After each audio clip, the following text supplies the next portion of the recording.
Paix et bien, chers frères et sœurs dans le Christ, bonjour. Nous sommes aujourd'hui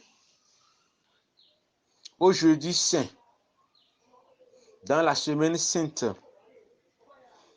et nous célébrons la fête de l'institution de l'Eucharistie et de l'institution du sacrement de l'ordre. L'Eucharistie est le sacrement de l'ordre. Il n'y a pas d'Eucharistie s'il n'y a pas de prêtre. Il n'y a pas d'Eucharistie s'il n'y a pas de prêtre. Cela voudrait dire que le prêtre est une figure emblématique pour que nous puissions vivre ce que Jésus a fait un jour avant sa passion, sa mort et sa résurrection. Et Saint Paul le dit dans la deuxième lecture. Il répète ces paroles. Faites ceci en mémoire de moi. Faites ceci en vous rappelant de ce que j'ai fait.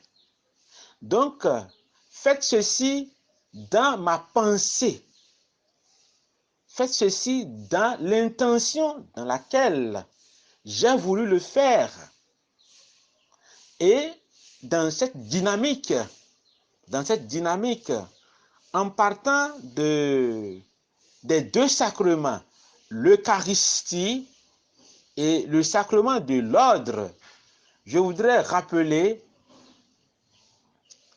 le titre d'un document de l'Église, un document magistériel de l'Église, de l'Eucharistie. L'Église fait l'Eucharistie et l'Eucharistie fait l'Église. Ecclesia Eucharistia. Cela voudrait dire que l'Eucharistie, qui est le sacrement du corps et du sang de Jésus, ce sacrement nourrit la vie de tous ceux et celles qui ont été plongés dans le mystère de la passion, de la mort et de la résurrection de Jésus. L'Eucharistie fait l'Église dans le sens que Jésus a légué ce patrimoine, cette richesse insondable à son Église. Et Saint Paul le souligne. Faites ceci en mémoire de moi. Faites ceci en mémoire de moi. Aujourd'hui, jeudi saint, nous participerons à l'Eucharistie le soir. Rappelons-nous que nous marchons dans la dynamique de ce que Jésus a voulu nous léguer pour que nous puissions nous aussi entrer dans la même dynamique que lui. L'Eucharistie est signe de communion,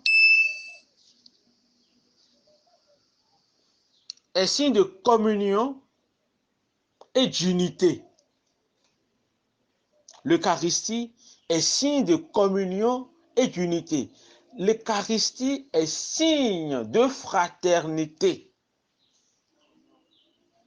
Signe de communion et d'unité, signe de fraternité.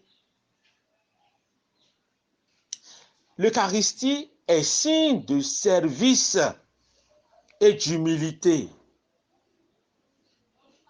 Jean ne nous rapporte pas le récit de l'institution de l'Eucharistie, mais il nous parle en arrière-fond ce que signifie ce sacrement, le sacrement de l'ordre et le sacrement de l'Eucharistie. Rappelons-nous, Jésus l'a dit, « Je suis au milieu de vous comme celui qui sert le service. » Et nous parlons du ministère de l'Eucharistie, le ministère sacerdotal. Est-ce que le monde dans lequel nous sommes aujourd'hui, nous vivons dans le sens de rendre service? Et comment nous nous mettons à rendre service? Comment nous nous mettons à rendre service? Comment est-ce que je me dispose à rendre service? Ou bien c'est moi qui attends qu'on me sert? Nous avons des ministères dans la société civile. Est-ce que nous sommes dans la dynamique de rendre service à la population, ou c'est nous qui nous mettons dans la posture d'être servis? L'Eucharistie fait l'Église et l'Église fait l'Eucharistie. Je voudrais paraphraser pour dire, les ministères font la vie de la société et la vie de la société ne peut exister si et seulement si le ministère n'existe pas. Alors, la conséquence de notre participation à l'Eucharistie, nous chrétiens et hommes de bonne volonté, est que nous puissions entrer dans la pensée de Jésus. Il dit, vous m'appelez Maître et Seigneur et je le suis. Et moi qui suis Maître et Seigneur, si je me suis mis à vous laver les pieds, c'est-à-dire je me suis rendu votre esclave, c'est un exemple que je vous laisse afin que vous aussi vous fassiez de même. C'est l'esclave qui lave les pieds de son maître du retour, de la sortie d'où il est parti et il est revenu à la maison. Jésus nous dit, nous sommes appelés à entrer dans cette dynamique. De riche qu'il était, il s'est fait obéissant jusqu'à la mort. Et la mort sur une croix. Il s'est fait obéissant jusqu'à la mort.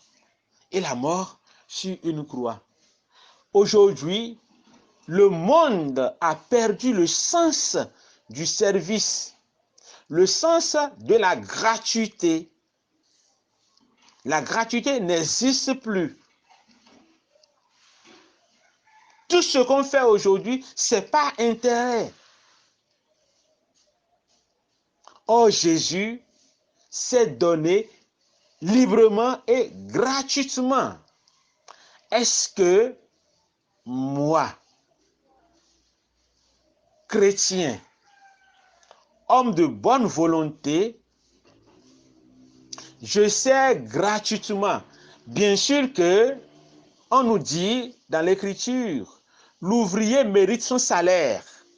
Si je fais mon travail et que je le fais avec bonne conscience, mon salaire serait garanti. Et quel salaire? Quelle récompense? Jésus, le salaire qu'il attend, c'est que tous nous soyons convertis, que nous revenons au Seigneur. C'est pour ça qu'il s'est sacrifié. Ce n'est pas autre salaire. Il ne veut pas que nous nous perdons. Dieu ne veut pas la mort du pécheur, mais qu'il se convertisse et qu'il vive. C'est dans le sens là que nous comprendrons la dynamique de l'abaissement de Jésus. Il s'est mis au pied de ses disciples et Saint Pierre, déconcerté, il dit, toi me laver les pieds, toi me servir, et moi, à divers niveaux où je suis, à divers niveaux de responsabilité où je suis, est-ce que je lave les pieds? Est-ce que je sers la population ou la partie de la population qu'on m'a confiée?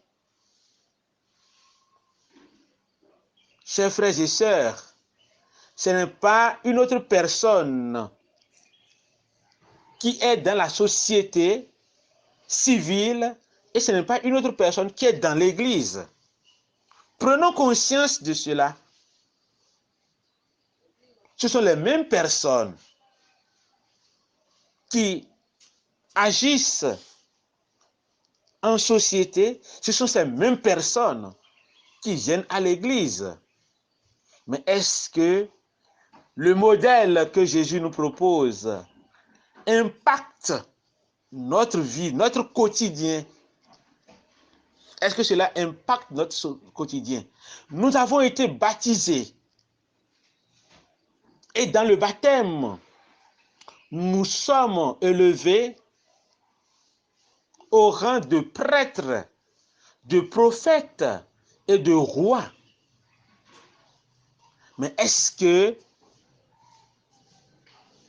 je vis ma vie de baptisé avec tous ces dons?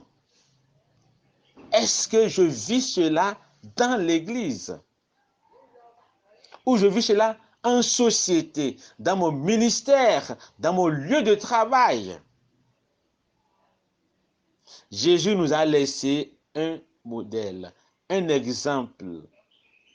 Je l'ai fait afin que vous aussi, vous laviez les pieds les uns des autres. Mais personne ne veut plus être esclave de l'autre. Au contraire, c'est nous qui rendons esclaves les autres, qu'on nous sert. Au lieu d'être serviteurs, nous nous faisons servir. Le Christ nous laisse ce modèle. Méditons à fond ce modèle.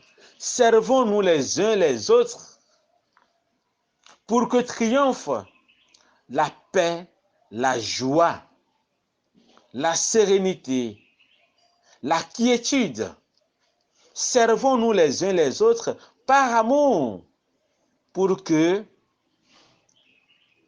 Jésus, qui a demandé à l'un de ses disciples d'aller dans la maison de tel pour dire à un tel de lui préparer l'endroit où il viendrait fêter avec ses disciples.